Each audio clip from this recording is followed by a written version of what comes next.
In this video, I'll show you how to use Klarna for Airbnb.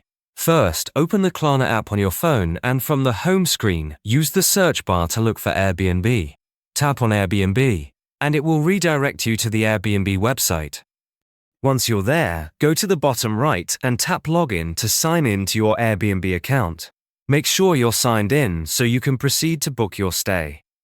Next, find a place you want to book and enter all the details like check-in and check-out dates, number of guests, and any other preferences. When you reach the payment section, check if you have the option to pay over time with Klarna. If this option is available, select it and tap Next. This allows you to split your payments over time, making it easier to manage your expenses. If the Pay Over Time option doesn't appear, don't worry. You can still use Klarna by creating a one-time card.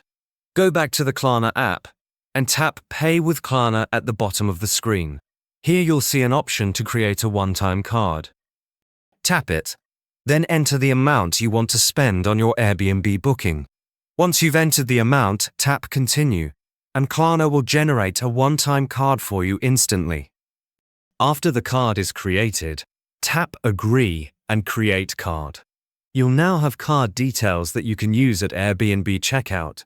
Enter these details just like you would with a regular credit or debit card. You can pay in full or in installments, and Klarna allows you to pay interest-free for 30 days on this purchase. Once the payment goes through, the money will be deducted from your Klarna balance. You can view the transaction in your Klarna wallet, keeping track of your bookings and payments. Using Klarna for Airbnb makes it simple to manage travel expenses, split payments, and book your stays without worrying about paying everything up front. This method works for any Airbnb booking and gives you flexibility while keeping everything organized directly in your Klarna app.